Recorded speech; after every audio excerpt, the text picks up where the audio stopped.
gale.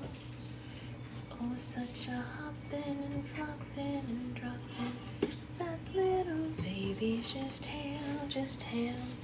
Fat little babies just hail. And the babies lie there in a pile, and the grown-ups come after a while, and they always pass by any babies that cry.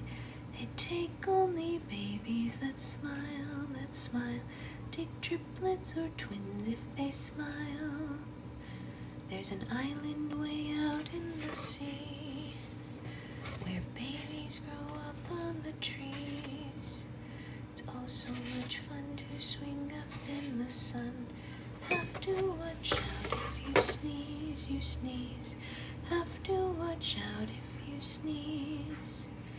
Oh, you have to watch out if you sneeze. 'Cause swinging up there in the breeze, if you happen to cough, you might very well fall off. Tumble down, flop on your knees. Tumble down, flop on your knees. And when the stormy winds wail, and the breezes blow up in a gale, there's oh such a hoppin' and droppin'. Fat little babies just hail, just hail. Fat little babies just hail. Babies lie there in a pile, grown-ups come after a while. Always pass by any babies that cry. They take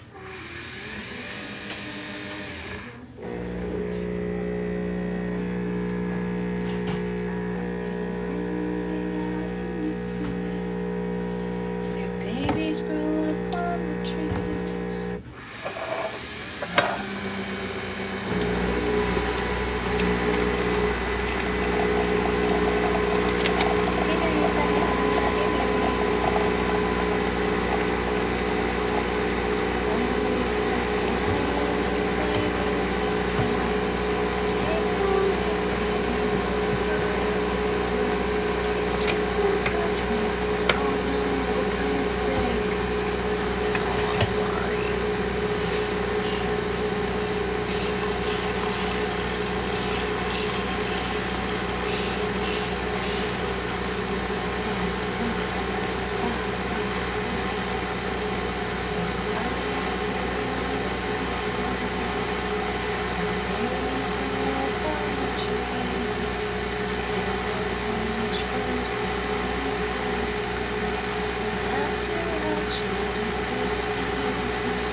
Breezes blow up in a gale. There's oh such a flopping and hopping and bumping. That little babies just hail, just hail. That little babies just hail. How's everyone doing? How was all your weekend? Everyone's weekend good? I hope so. Anyone do anything interesting? You had a pleasant time?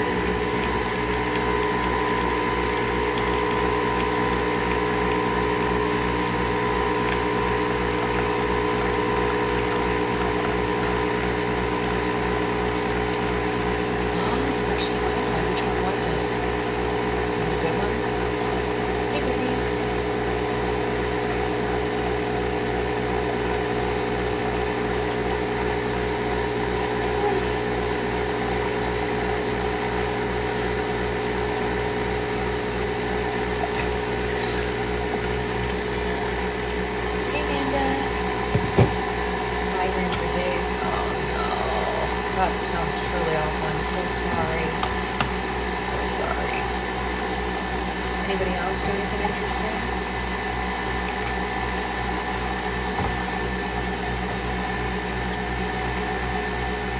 Somebody met Santa. Yeah, she did do that. Hey, Vicky. And get this in here because I'm going to it. I will talk about that in a minute. As soon as the sound goes off, remind me and I'll explain it.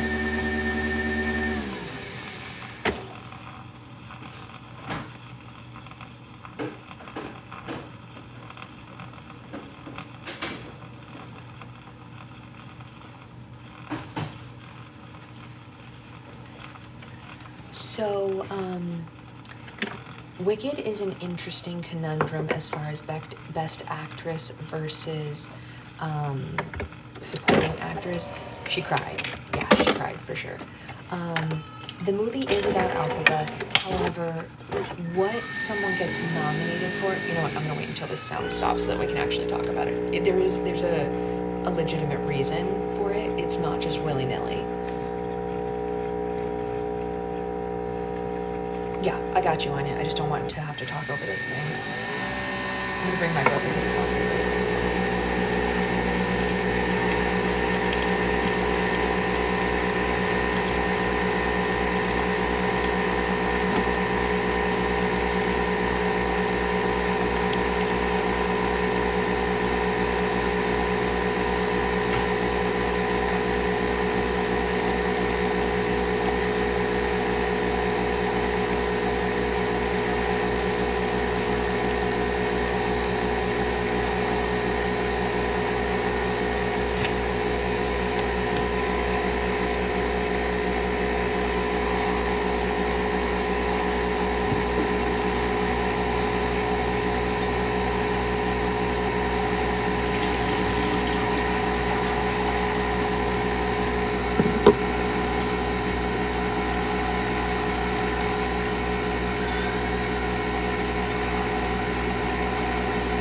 So, if you're just joining, Anya's question was, why was Ariana Grande nominated for Best Supporting Actress instead of Best Actress for Wicked? We're going to talk about it here in just a second. As soon as this machine stops making noise, we're going to discuss the legitimacy behind why those things happen. Oh, do something you picked up for me? Did you send it UPS? Yes, it's sent to UPS. That's correct. Yes. If anyone wants to know why I did that, it's because they do pickups and USPS does not do pickups and I didn't have a way to get to the post office. Okay, so when you have a property with actors in it, whether it's a musical on stage or musical in a movie, whatever, there are different rules as to why someone might get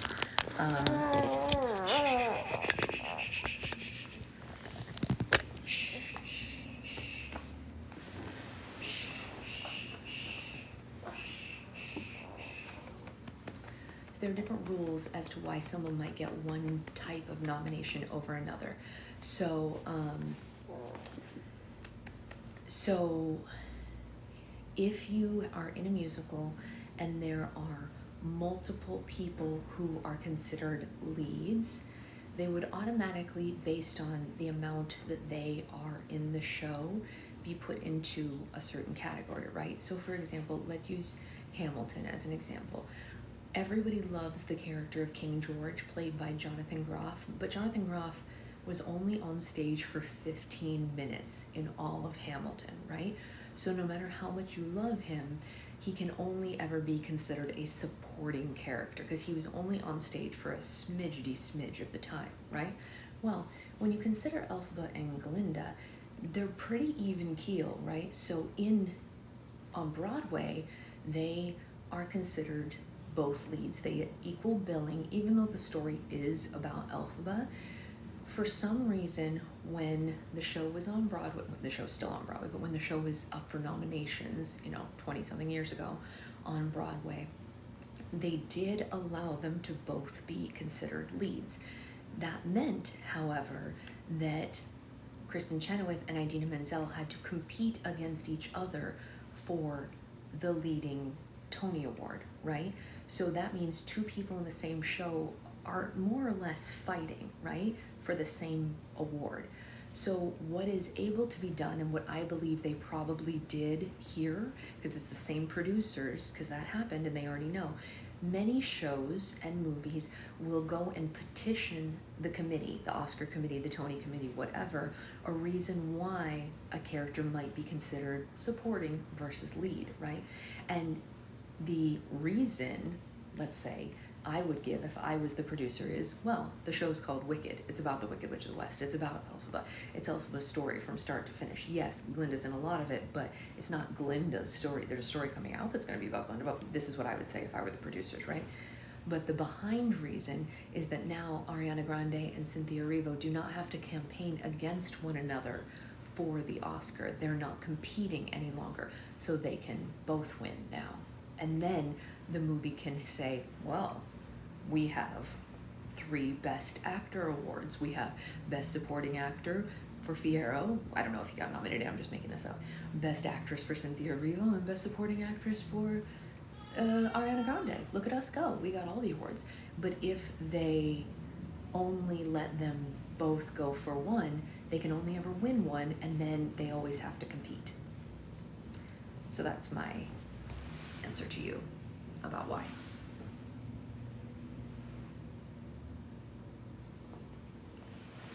I hope that made sense. If anyone has any more questions, they're doing Beating the Beast and she's a dancer. Oh, that's amazing. I love that. What a great show to be in. How fun. Before we start reading, does anyone else have any more? Oh, thanks. Yeah, it's a baby carrier built into overalls. Isn't that fun? Yeah, it's a little bit of cool opportunity. She wanted to be Mrs. Potts, but they gave the main, yeah, older kids. Oh yeah, she's in the dinos. Yeah, she's in her dino outfit. Okay, these are very dirty. What do I have that can clean them? I don't know. I wanted to let everyone know one of the reasons that I pinned this book, other than the fact that this is the book we are reading, I got a notice this morning. I don't usually tell anyone to purchase books on TikTok Shop because, like, what a weird thing to do. But if you're looking to buy Land of Stories books for anyone in your life for the holidays, I got a notice this morning that there's a $20 off coupon when you buy them right now, and the book is only $9.99. So if the $20 off coupon actually works, the book would basically be free. So I was like, I should tell them that in case they want to gift it to someone, because, like, what? Right, I was like, are you sure? I don't know if it actually works. They gave me an alert this morning about that, and I was like, I should tell my people this because they probably want to give this for Christmas. So if it actually works, you should buy it. If it doesn't work, don't bother. Go get it at like a used bookstore or something like that. Support small businesses. But if it's free, take the free. I don't know if it would work for the whole set. I pinned the whole set. If you want to try it, add it to your cart and see what happens. You know what I mean? If it shows that.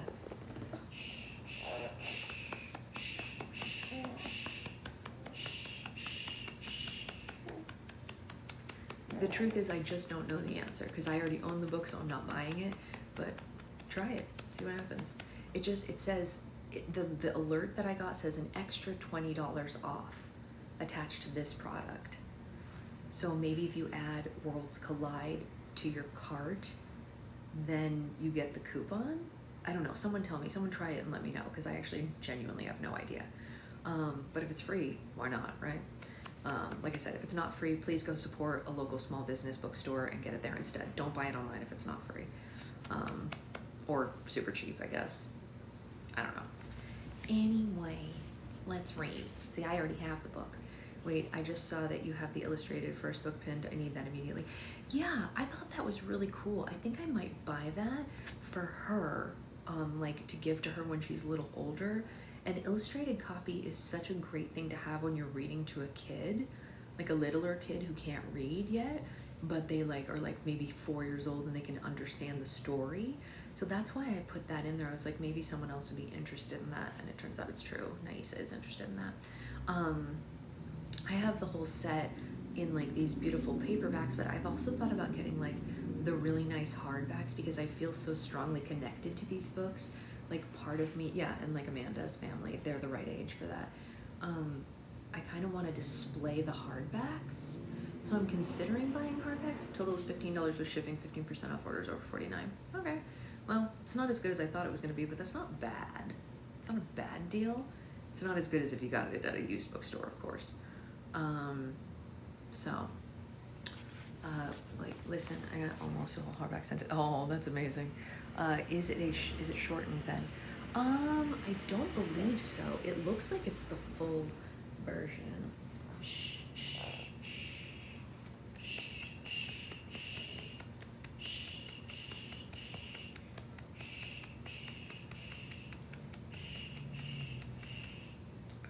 I don't know what that $20 off thing meant then. Well, it sucks that it doesn't work, but they did say it.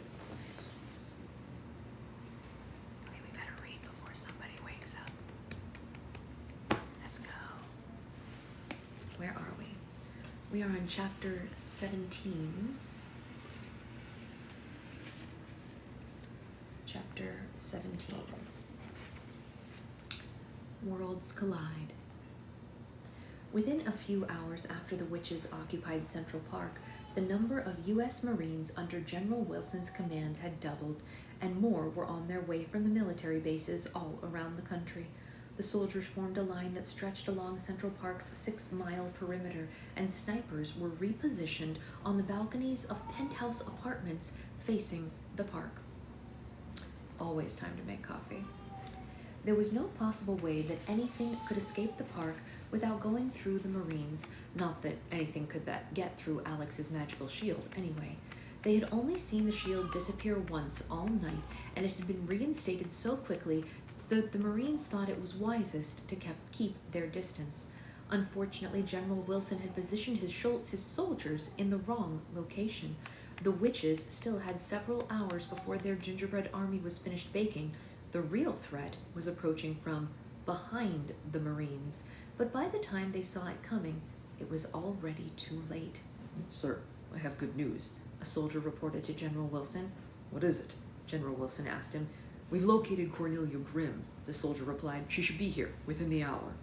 "Thank you, Sergeant," General Wilson said. "I want to be notified the moment that she arrives." And suddenly, Fifth Avenue started to rumble with a powerful earthquake. The Marines searched the street to see what was causing the commotion, but they didn't see anything out of the ordinary.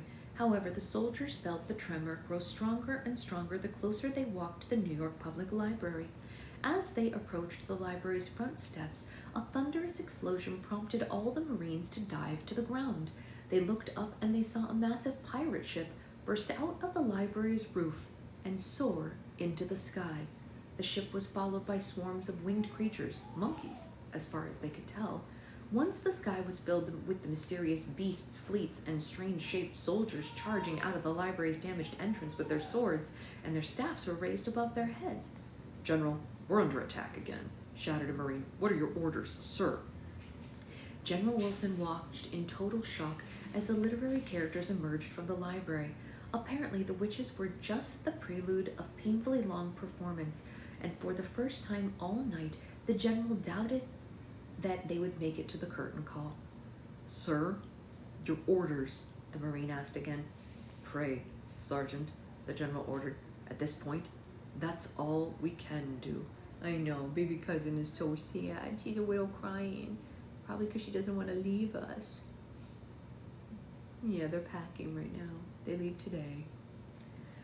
As the sun rose over New York City, a floating procession of fictional proportion flew over northern New Jersey. An enormous spacecraft, a large blimp, and a colorful and flying pirate ship transported Connor's family, friends, and characters towards the Empire State.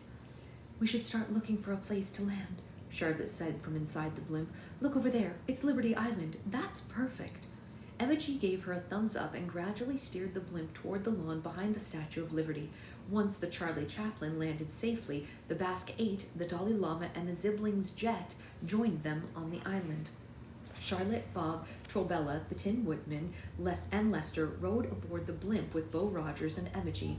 Unfortunately, they also had to share it with Bones and all the mummies from the Pyramid of Anesthesia.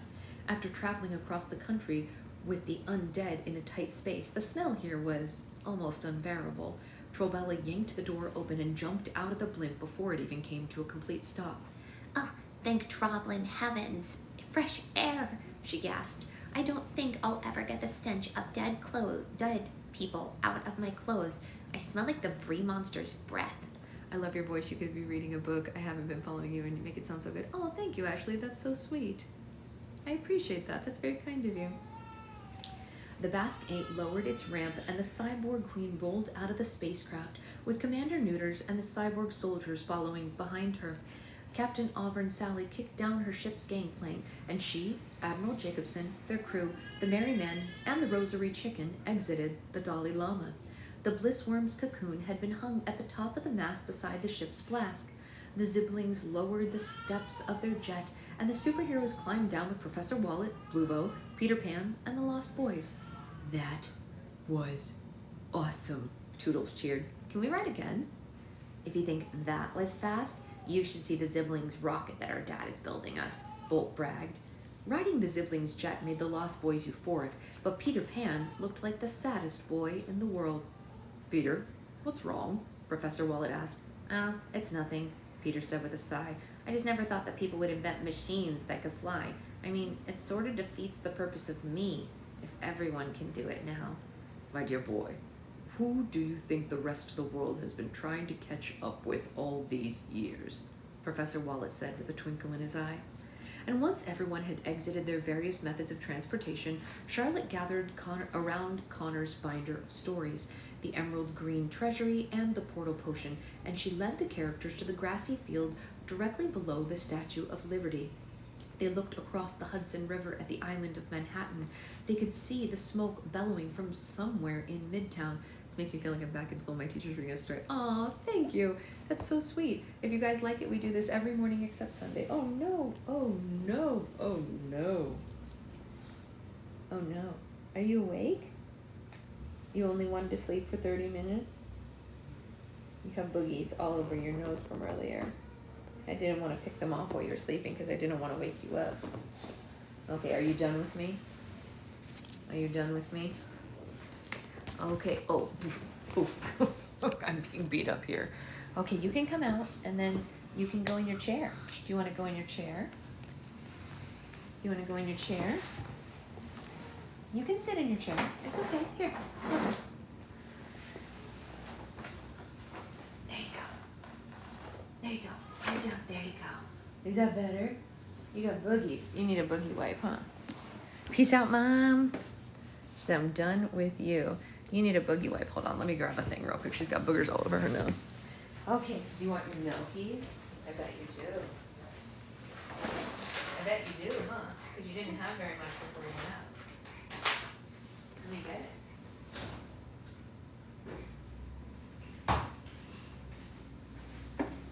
Can I see your nose? Can I see your nose? Oh, thank you. Thank you. Here, let me see. I gotta get it all. I gotta get it all. I know you don't like it. I know. I know, but I have to. Please. Please, please, please, boogies. They're all over your face, honey. It's just everywhere. I know. It's everywhere. Okay, all done. See, look, all done. Mommy's all done. All done. I'm sorry. I had to do it. I had to do it. Here. Milkies? There we go. Okay, we have our milkies. The boogies are off our nose. Everything is better. Nobody wants boogies. Oh, Mom, stop. That is what she said. She said, I was saving them. Why would you steal them from me? I know. Why would I steal them from you? You want to drink this milkies? Yeah. What I was going to say before is if you like listening to reading like this, like I said, we do it every morning except Sunday. So feel free to join us. All right, where was I? After closer inspection, they could see that the Jolly Roger and the flying monkeys were sneaking through the city's skyscrapers. Does she demand her bottle warm or does she like cold milk? She'll take it either way. She just doesn't like it too warm.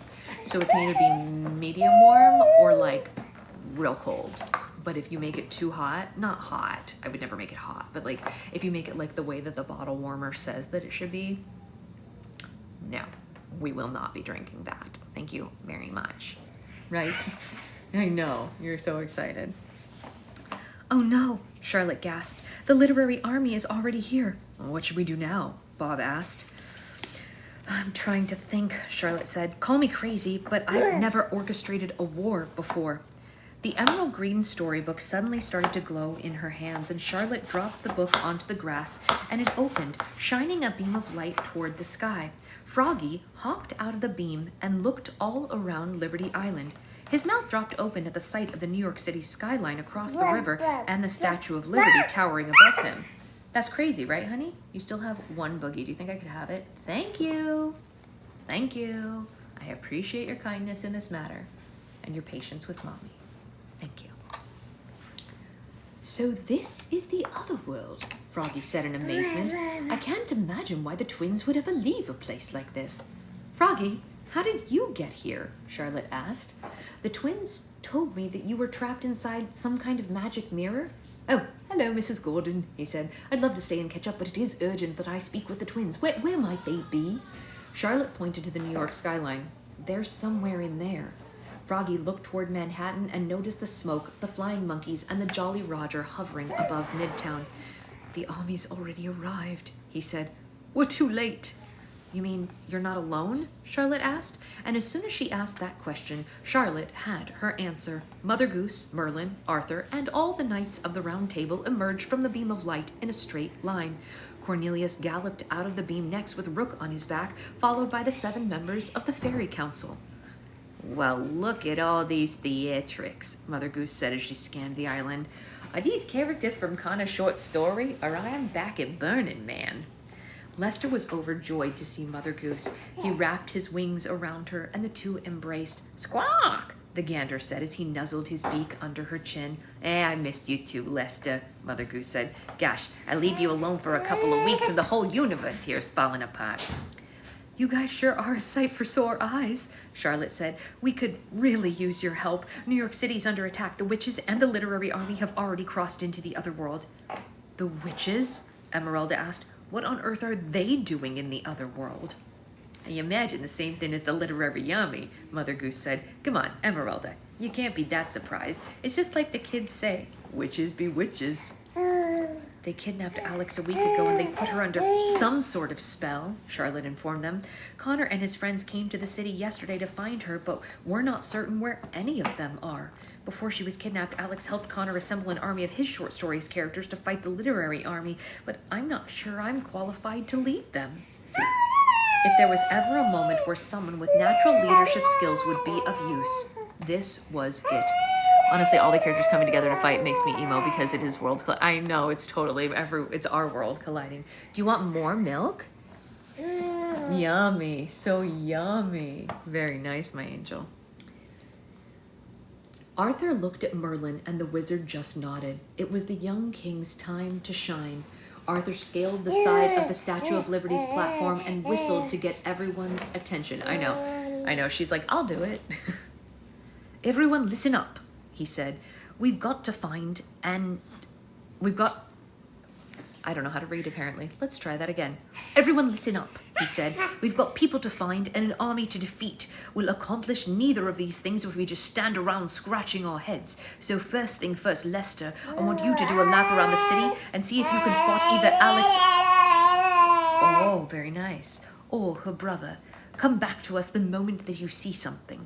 Lester saluted the young king and he took off at once. As for the rest of you, we'll need to split up and go into 4 teams, Arthur instructed. Team 1 will go after the witches. Team 2 will face Captain Hook and his pirates. Team 3 will confront the Wicked Witch with the Winkies and the Flying Monkeys, and Team 4 will track down the Queen of Hearts and her card soldiers. All the characters were confused. None of them had the slightest clue who this bossy young man was. Excuse me, but who do you think you are? The King of England? Robin Hood asked. That's exactly who he is, Mother Goose announced. Everyone, you gotta meet King Arthur. He just pulled the sword out of the stone back in Camelot. Oh, Robin Hood said. Well, in that case, carry on, I say. Arthur let the disrespect roll off his back, and he dived into planning mode. Before we storm the city, it's crucial that we know how to defeat the villains that we are up against, he said. Does anyone know how to defeat Captain Hook, or the Queen of Hearts, or the Wicked Witch? Liberty Island was completely silent as everyone thought about it. The Lost Boys, Blue Bow, and the Tin Man had always dreamed about destroying the villains from their homeworlds, but none of them actually knew how to go about doing it. Gosh, it's been so long since I've read those books, Charlotte said. Oh, I know, Bob announced. Wait, no, never mind. That's how they did it in the movie, not the books. Oh, come on now, Arthur said encouragingly. There's got to be someone who knows about their weaknesses. To the rest of the crew's surprise, Catfish Kate raised a hand. Extra confusing for Robin Hood since he has his own king. He does, but in Robin Hood's time, King Arthur has already happened, so he probably knows the lore of King Arthur. Because Robin Hood comes after King Arthur in time, so he's probably heard of him, I'm guessing. I don't know. Master Bailey knew how to defeat Smoky Sail Sam, the pirate said. I bet he would know exactly how to defeat Captain Hook, the Queen of Hearts, and the Wicked Witch. You idiot, High Tide Tabitha said. That's because Smoky Sail Sam was the Master Bailey's character. The captain, the queen, and the witch aren't his creations. All right, then who is their creator? Arthur asked. We must speak to them immediately.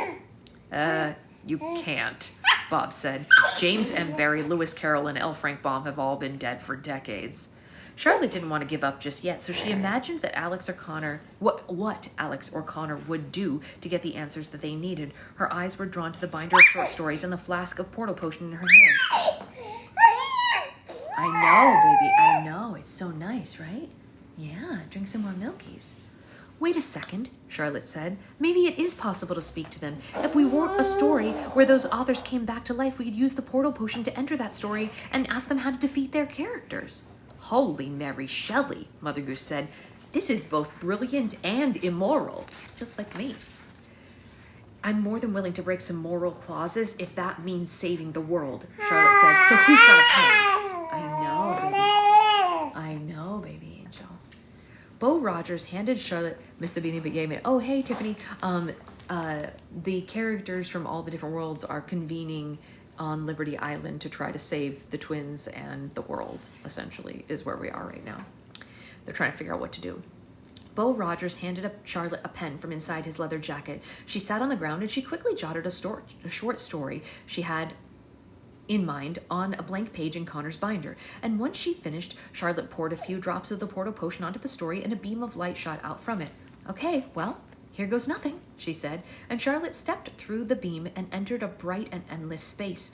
The words from her story floated in the air all around her, and she watched in wonder as the words started to stretch and gain color and texture. Soon, Charlotte found herself in a dark room with 3 empty chairs. The words James M. Barrie, Lewis Carroll, and L. Frank Baum slowly transformed into the men that they described, and these authors materialized before her eyes.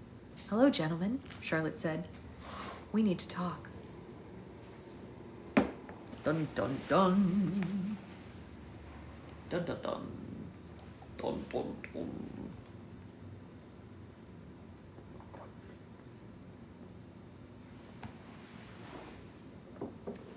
Well, let's see what they have to say.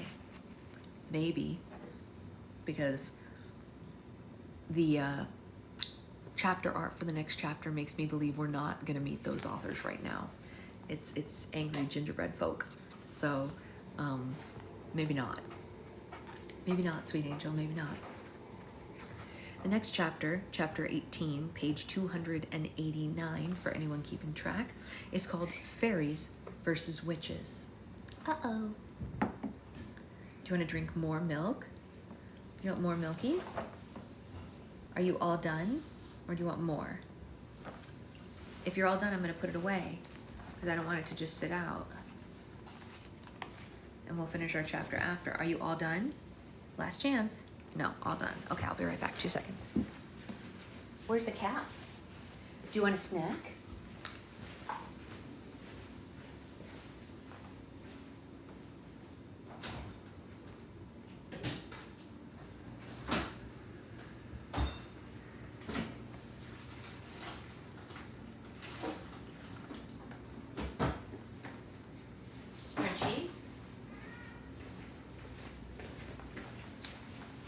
You want this? You want cheese? Yes, you do? Say, cheese, please. If I can get it open. Wow, this one's got a really, really small top. Why is it tormenting me? There we go. It'll open from the bottom, apparently. Okay. There we go. I know, you're so excited to have cheese. Cheese, please. Cheese, please. There you go. Enjoy it, my angel. Hey, Jen. Chapter 18, Fairies versus Witches. Once the battery on Bree's cell phone died, Connor and his friends had no way of tracking the time. They felt like they had been trapped in the candy cane cage for days, but whether that was due to time alteration or their anxiety was anyone's guess. The escapees met under the Bethesda the escapees that they had met under the Bethesda terrace, and the captives in all the other cages sat silently. They watched the horrible events around them as if they were trapped in a nightmare that they couldn't awake from. Goldilocks hadn't sat down once since they were put inside the cage. Her eyes never left Hero as he bounced around in the baby Bjorn that was attached to Rat Mary. Eventually, the infant became hungry and started to cry. Instead of giving him back to his mother, Rat Mary tried feeding him a bottle of bright green elixir, a potion that Connor and his friends didn't recognize. Hero smelled the liquid and wisely refused it. "Attaboy," Goldilocks whispered. After the ovens were filled to capacity with baking gingerbread soldiers, the witches gave the Boy and Girl Scouts of America a new task. All the cauldrons and trays were moved to the side of the great lawn and placed with piles of candy. The witches gave the scouts welding tools and ordered them to make weapons out of these sweets. The children made candy cane swords, lollipop axes, licorice whips, candy apple ball and chains, and gummy bear nunchucks. So scary. The scouts piled their finished creations in the center of the lawn, and the arsenal grew a foot taller with every passing hour. To say that the Boy and Girl Scouts were exhausted was an understatement. It was a miracle that they were still conscious. The children had been working nonstop since before Connor and his friends had even arrived at the witch's base. Many of the scouts started nodding off as they made the candy weapons, but they would quickly sit up before one of the witches could punish them. Although Connor's adrenaline kept him alert, watching the tired scouts put him in touch with his own fatigue. He leaned his head against the bars of candy cane cages, and against his will, he fell into a deep, deep sleep. Connor dreamed that he was standing in his old neighborhood in front of his old house. It wasn't the boxy rental house that the twins moved into after their father died, but instead the house that their family lived in when he was still alive. It was painted blue with white trim, and it had so many windows that the house looked like it was wearing a pleasant smile. The front yard was groomed to perfection. There was a large oak tree, and the twins loved climbing that when they were little. Oblivious to the horrors of his waking life, Connor smiled lovingly at his former home. Oh, I'm sorry. The plastic got in the way. Here, I'll help. I'm sorry. Thank you for asking. Here you go, honey. I'm sorry about that. Take the rest. There you go. Good asking. Thank you. "I must be stressed about something," he said to himself. "I only dream about this house when I'm upset." And Connor walked the winding path through his mother's rose garden and entered the house through the front door. He expected to step into a cozy living room with tuffed sofas, a small white piano, and the other furniture that they'd had to sell when they moved. But the front of their old house was barely recognizable because the entire room was covered in papers. Handwritten notes were taped to the walls and pinned to the sofas and spread across the floor and surfaces. Not an inch of this living room was visible. "Well, that's odd," Connor said. "I must have eaten something funky right before bed to be dreaming about this. I wonder what this is supposed to symbolize." The handwriting was the same on all the notes. "Your cousin's sleeping, sweetheart. We gotta use our inside voice." "Yeah, you can eat the cheese. That's for you." The handwriting was the same on all the notes, and it looked very familiar, but it wasn't Connor. Connor pulled one off the wall to read it. "Hi, baby. Shh, shh, shh. Ha, ha, ha, ha. That's your cheese. Do you want to eat your cheese while we read the note?" "Very good, thank you." "Connor, I've been trying to contact you for days, but we're never asleep at the same time. If things escalate to what I'm afraid of, then I know you'll be dreaming about our old house eventually. You always do that when you're troubled.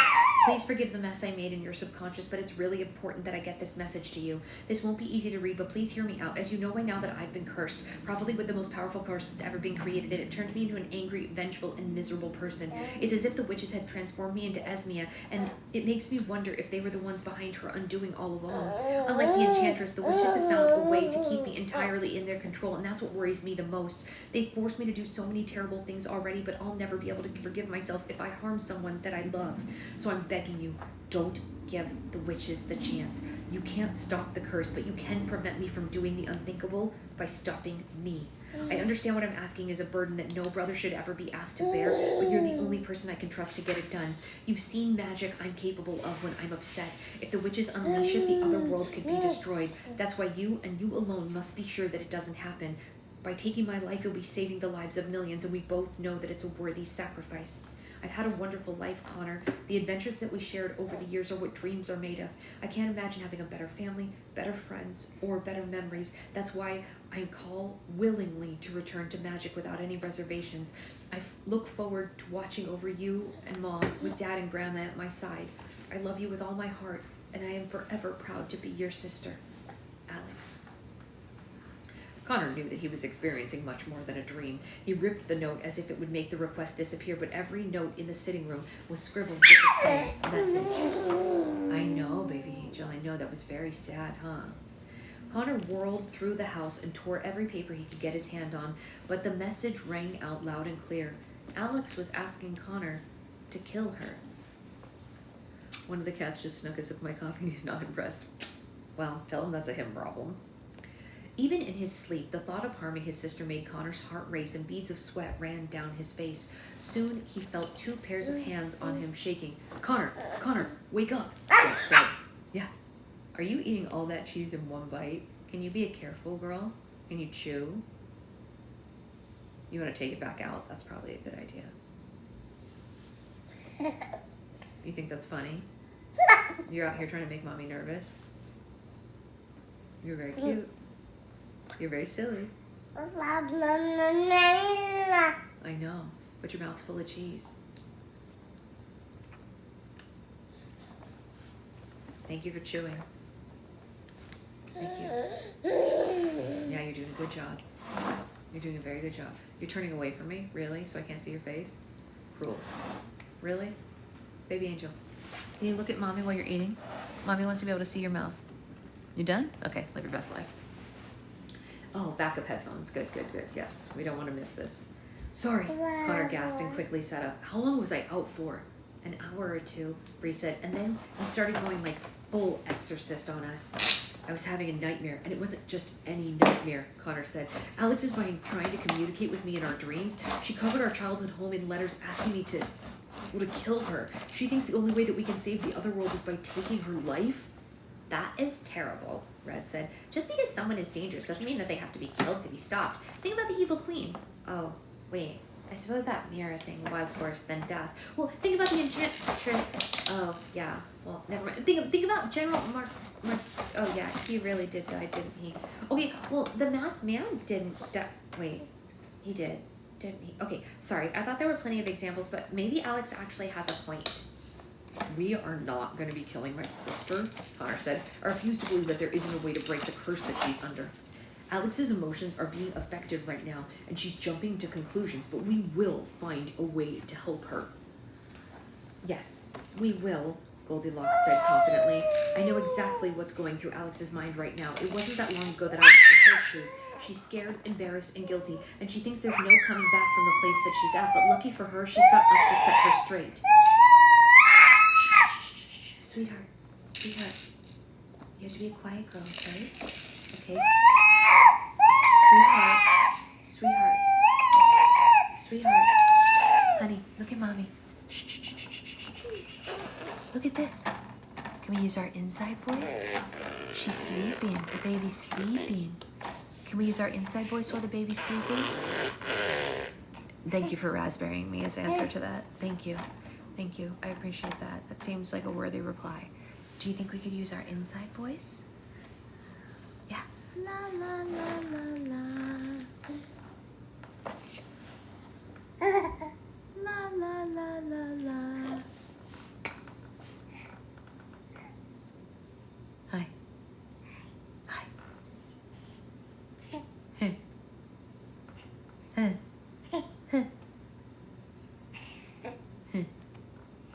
Can I keep reading, or are you going to be screaming fans? If I read? Oh, thank you, Brittany. I try. Sometimes, in my brain, I'm not successful. On the outside, I remain calm, but in my brain, sometimes it's hard. Oh. You're a little drooly. You're a little drooly pants. You need a neckerchief, right? Yeah. Okay, let's try to keep reading. Oh, it's Goldilocks, Red declared with a snap of her fingers. She's the example I was looking for. Goldie was lonely, miserable, and an ill-tempered thief when we first met, but thanks to my friendship, she's turned her life around and she's become a social, happy, and well-balanced woman. Goldilocks sighed. Yeah, what can I say? I owe it all to Red, I guess. You are so welcome, Red said. What I did for Goldilocks is exactly what we need to do for Alex. If she insists on being killed, then we just have to love her to death. Connor and his friends nodded politely and gazed outside the cage, hoping that Red wouldn't come up with any more nonsensical anecdotes. On the west side of the great lawn, they watched as Tarpaulin inspected the giant ovens. The gingerbread soldiers had been baking for hours, and Connor had been wondering how much time they needed. Tarpaulin cackled with delight and rang a large bell. Your Excellencies, our army is finished, Tarpaulin announced. And the Snow Queen and the Sea Witch stood up from their thrones with eerie smiles spread across their faces. Release them from the ovens, the Snow Queen commanded, and line the children up. They must greet what they've created. The witches rounded up the boys and Girl Scouts and pushed them into groups facing the oven. Tarpaulin pulled the oven door open, the door of each oven open, and smoke filled the air. Like something straight out of a horror movie, hundreds of gingerbread soldiers slowly crept out of the smoky ovens like zombies, moaning like ghosts of tortured souls. They were tall, their bodies were burned, and they left behind trails of crumbs as they walked. You must be starving, the Sea Witch hissed. Come, have a snack and gain your strength before the big battle. Is she the undead gingerbread soldier? Is that what we're doing here?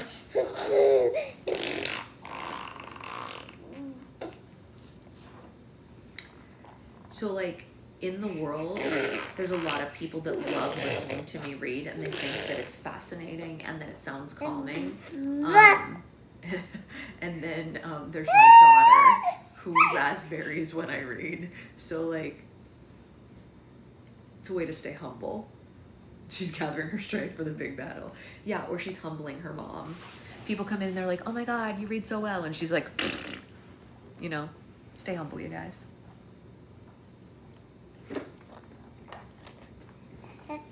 Stay humble, sweetheart. Stay humble. That's the lesson of the day.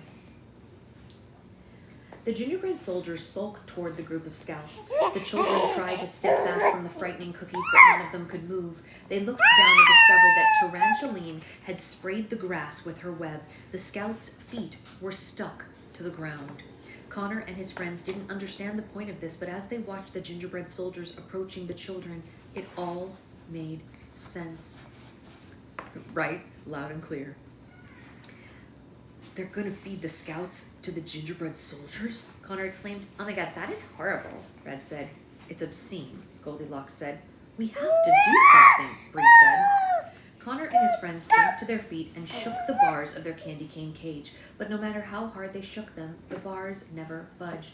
The boy and Girl Scouts started screaming as the gingerbread soldiers crept closer. The demonic cookies opened their wide mouths and revealed their sharp candy corn teeth. Alex, you've got to help those kids, Connor yelled at her. The sister that I know and love would never stand by as innocent children are devoured, no matter what kind of curse she was under. Come on, you've got to fight this. You've got to save them. For a brief moment, the expression on his sister's face changed. Are you really upset that they're about to eat all the kids? Yeah.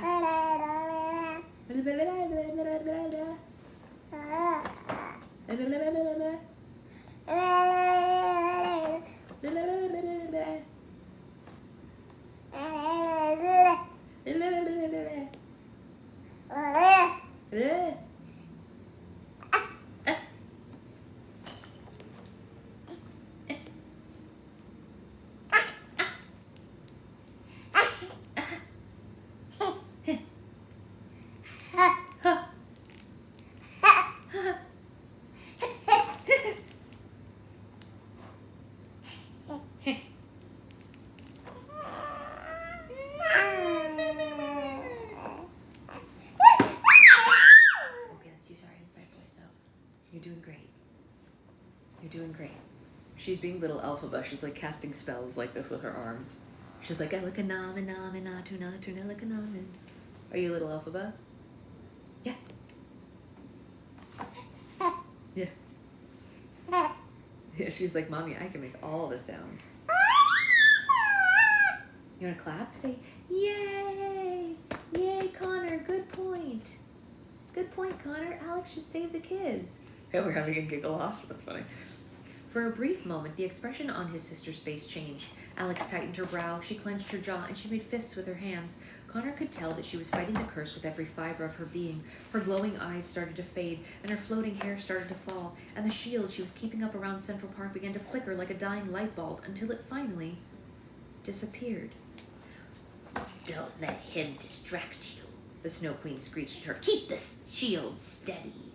The command reinforced the curse, and the expression faded from Alex's face. Her eyes glowed brighter than before, and her hair floated back up above her head, and the shield reappeared around Central Park. However, the brief moments that she had let the force field down had been long enough for a familiar character to sneak through. A split second before the gingerbread army took their first bite of the Boys and Girl Scouts, a colorful cavalcade charged out of the trees. Mother Goose and Merlin swooped onto the great lawn of Lord Leicester's back, and the Fairy Council soared through the air beside them. On the ground below, Froggy and Rook on Cornelius rode in, while Arthur and the Knights of the Round Table stormed onto the great lawn by foot. Connor and his friends were shocked but ecstatic to see their friends. Am I seeing things, or is that Mother Goose with the Fairy Council? Jack asked. It is, and they've come in just the nick of time, Goldilocks cried. And Charlie's with them, Red shouted in disbelief. How is that possible? Connor asked. The Fairy Council wore statues, and Mother Goose was in Camelot, and Froggy was trapped in a mirror. Who cares? Red snapped. After all the crap we've been through, I'm just probably finally have happy questions for a change. The scouts had no idea what any of the newcomers were, but their flashy entrance was enough to distract the gingerbread soldiers from eating them. The unexpected company infuriated the witches beyond belief.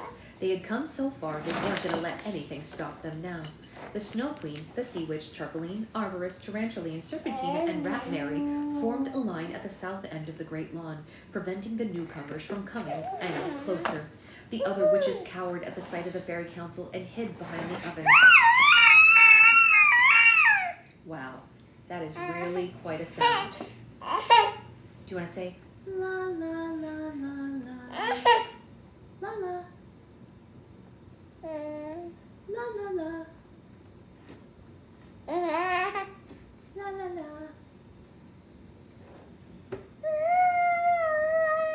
Thank you, beautiful. La la.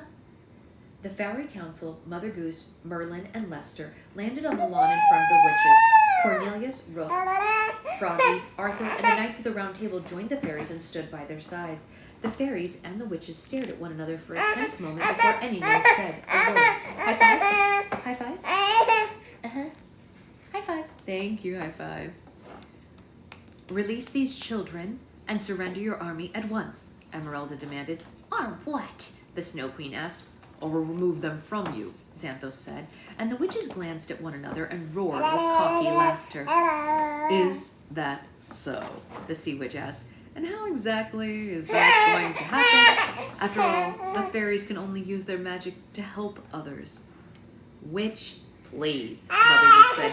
We're the ones who write the rules, so we can break them just as easily as you can. This is your last warning, Skylene said. You will surrender and go back to the kingdoms where you belong. Don't be foolish and make this worse than it needs to be, Tangerine said. The witches are not going back to the old world, the Snow Queen screeched. We're sick of your limitations, we're sick of your regulations, and we're sick of your laws. Oh, let's use our inside voice, sweetheart. You are kind. La la la la la la la la la la la la la la la la la la la la.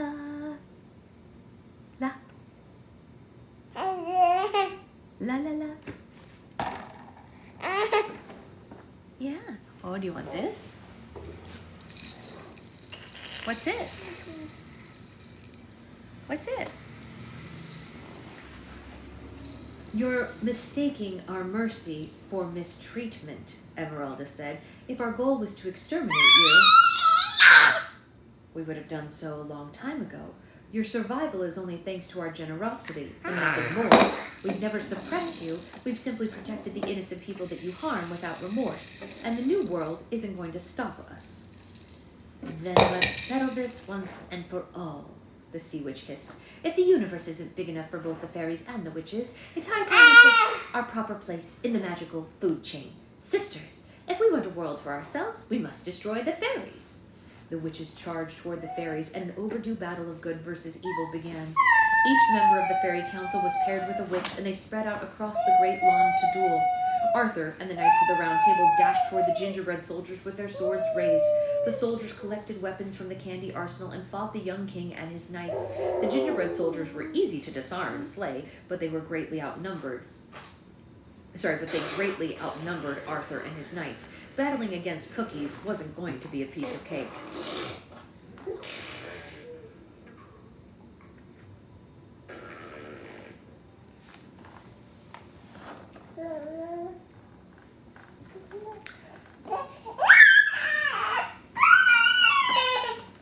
Honey, did you hear what he said? He said battling against cookies wasn't going to be a piece of cake. How do you feel about that joke? Bless you. Yeah, that's how you feel about it? Belly is good. That's funny, Chris. That's funny. It's punny. Do you think that's so silly, honey? What's this? Oh, look. This was from Aunt Catherine's thing. Did you see this? It's a tiny mirror for you. You want it? Yeah, okay. Aunt Catherine got you that. You say, thank you, Aunt Catherine. Thank you. Thank you. Alex's location was no longer a mystery to any of the newcomers. She was clearly visible at the top of the hill on the north end of the great lawn. So while the fairies and the witches were dueling, Froggy hopped around the lawn looking for Connor and the others. The only thing on Rook's agenda, however, was getting Alex to safety. So he cautiously steered Cornelius through the fighting knights and soldiers toward the hill. Mother Goose and Merlin raced to the group of boys and Girl Scouts, and with a snap of their fingers, the spiderwebs around the scouts' feet disappeared, and the children were free. As I said to the Children's Crusade of 1212, get out of here, kiddos. This really isn't your fight, Mother Goose said. In true Boy and Girl Scout fashion, before running to safety, the scouts ran to the candy cane cages and freed the witches' prisoners. Oliver used a lollipop axe to slice the lock off the cage that held Connor and his friends. Hey, I know you, Oliver said. You guys were on my flight. Oliver, you gotta take all these people and you gotta get out of here, Connor said. Take everyone to the southwest corner of the park. You'll find an opening to an abandoned subway tunnel at the base of the hill. Crawl into that tunnel and follow it as far away from here as you can get. But what about you and your friends? Oliver asked. We're gonna be okay, Connor said. Believe it or not, we're actually used to this kind of stuff. But now hurry before the witches see you. Oliver nodded and he saluted Connor. Once he got their attention, Oliver led all the scouts and their troop leaders and the escapees from the Bethesda Fountain and all the other captives of the great lawn and toward the southwest corner of Central Park. What should we do now? Get Alex? Bree asked. Connor glanced up at his sister, but she hadn't moved a muscle since the battle had started. She'll be fine for the time being, he said, but those dudes fighting the gingerbread soldiers look like they could use our help. Connor and his friends dashed to the arsenal of candy weapons. Connor and Goldilocks picked up candy cane swords, Jack took a lollipop axe, and Bree chose a licorice whip, although she had no idea how to use it or what they were doing. Red selected gummy bear nunchucks. Once they were armed, Connor and his friends joined Arthur and the Knights of the Round Table and helped them battle against the gingerbread soldiers. Oh, are you battling against the gingerbread soldiers, my love? Are you battling, honey? Yeah, okay. You must be Alex's brother, Arthur said as he decapitated a soldier. That's me, Connor said. And who are you? I'm King Arthur, and these are my knights of the Round Table, Arthur said. From Camelot? Connor said. What are you guys doing in Central Park? Long story short, I'm sort of your sister's boyfriend, the young king disclosed. Boyfriend? Connor said as he sliced a soldier in half. Alex never mentioned that she had a boyfriend. Well, we haven't defined the relationship yet, Arthur said. This surprised Connor more than anything else in the park so far. If we survive this, we're gonna have to chat about your intentions, he warned. Yes, Battle Raspberries is a new one, but you know what?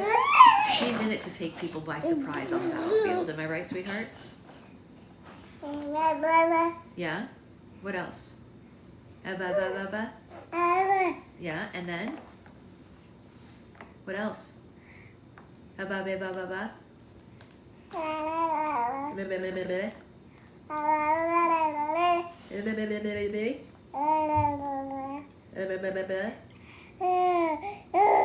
you drop your mirror? You did. I'm sorry, sweetheart. Here's your mirror. A mirror. Nothing more surprising than going in for a swing of battle raspberries. Yeah, I mean, I don't know how effective it's going to be, but that's the strategy we're going with for today. As their friends fought the gingerbread soldiers, Jack and Goldilocks saw Rat Mary and Hero on the other side of the lawn. The couple moved through the soldiers in the direction of their son, slicing through them as if they were overgrown weeds. Bree seemed to be enjoying the fight, and she giggled as she swung the licorice whip around her like a lion tamer. Is that your girlfriend over there? Arthur asked Connor. Sort of, Connor said. We haven't really defined our relationship either. Bree cracked the whip with such gusto that all the gingerbread soldiers were even afraid to get near her. Even Connor kept his distance. Oh.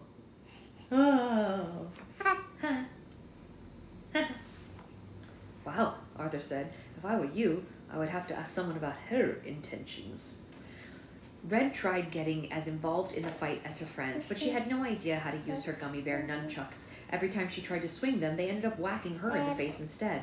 The awkward moment made her easy to spot in the crowd. Red, there you are, Froggy said. I've been looking everywhere for you. Charlie, she exclaimed. Oh my god, I miss you so much. Red jumped into Froggy's arms and kissed him all over his green face. A gingerbread soldier snuck up behind the couple and raised his lollipop axe above their heads, and Red was outraged by the interruption. Excuse me, can you not see that we are in the middle of a reunion? She asked, and instead of using her gummy bear nunchucks, Red smacked the gingerbread soldier in the face with her purse. The blow knocked the soldier's head off, and its body crumbled to the ground. I swear, these purchases are the gift that keep on giving, Red said. Connor saw Froggy and worked his way through the crowd to greet him. Yeah? Froggy, I'm really glad to see you, Connor said. Likewise, my friend, Froggy said. I spent days searching for you. I was trying to warn you that the literary army was coming, but honestly, they beat me to it. Fortunately, your mother and the characters from your stories have also arrived. They're dealing with the army as we speak. Thanks for the update, Connor said. Let's hurry up and defeat the witches so we can join them, because they're going to need our help. While Connor and his friends finished off the gingerbread soldiers, the duel between the fairies and the witches intensified by the second. Rosette and Arborus were going head-to-head in a heated brawl. The witches pointed at the grass, and the witch pointed at the grass, and a large tree root snapped up from the ground and knocked the fairies backward.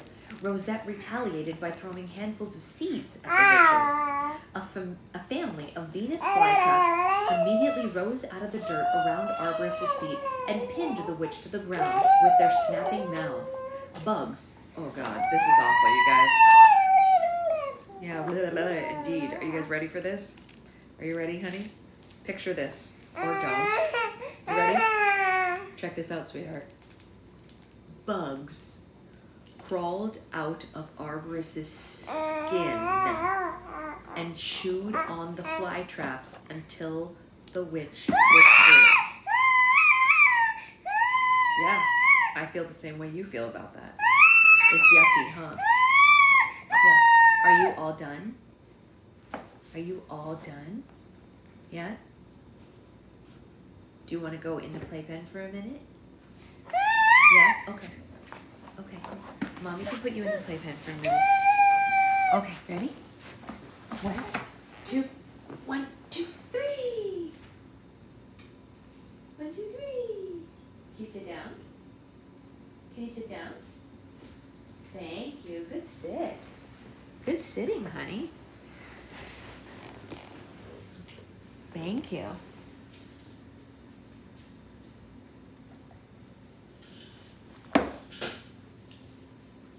You can stay in there as long as you stay off the steps, okay? Yeah, drink your water. That's nice.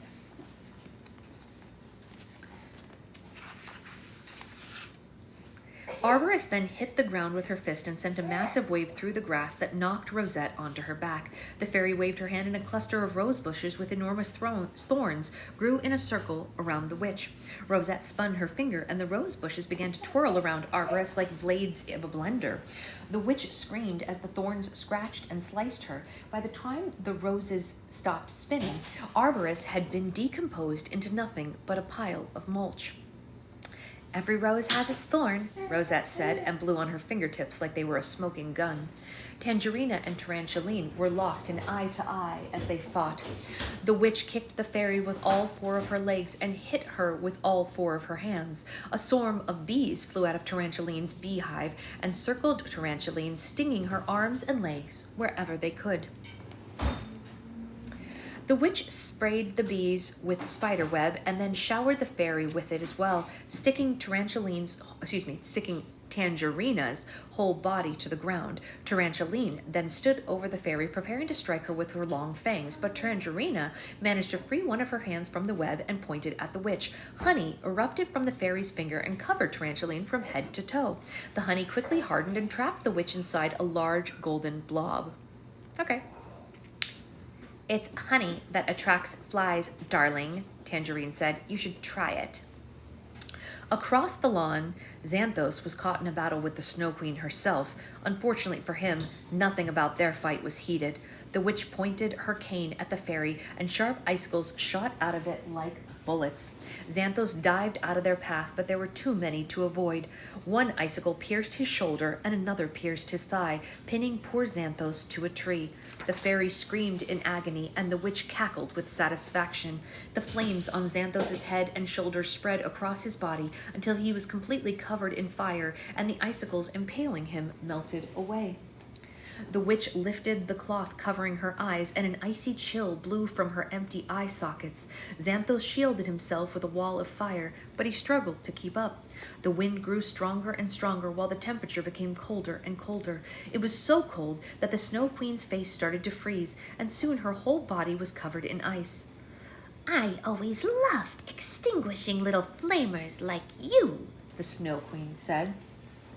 "Do you know what they say about old ice queens?" the Xanthos asked. "The colder the heart, the easier they melt." A ball of nope, that's not right. A ball of fire appeared in Xanthos' hand, and he threw it at the Snow Queen. The fireball collided with the witch and exploded. The heat was so severe that it melted all the ice covering the Snow Queen's body, and the witch vanished.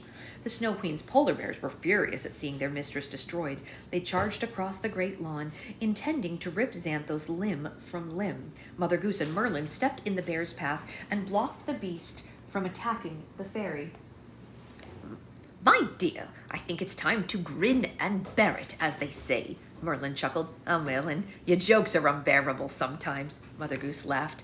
And the couple transformed into a pair of ferocious grizzly bears and wrestled the polar bears to the ground. After a series of body slams, headlocks, and pile drivers, the polar bears gave up and tapped out of the fight. In the opposite corner of the great lawn, Emeralda held a beastly challenger of her own. The sea witch snapped her claws, and the wall of salty water surrounded Emeralda. The witch snapped... I have a question about the Snow Queen, but it's a spoiler. Oh... Ask me in DM. We'll talk about it. Yeah. Merlin and Mother Goose are the perfect couple. I completely agree. The witch snapped her claws again, and a wall filled with great white sharks. Emeralda was trapped. The sea witch opened her mouth, and the enormous electric eel slithered out from the back of her throat. Gross! The eel wrapped around Emeralda and shocked the fairy as it pinned her arms to her sides. The witch then pelted Emeralda with pieces of coral that grew over the fairy and confined her even more tightly. "You won't get away with this," Emeralda shouted. "You can surround me with every fish in the sea, but good will always prevail over evil."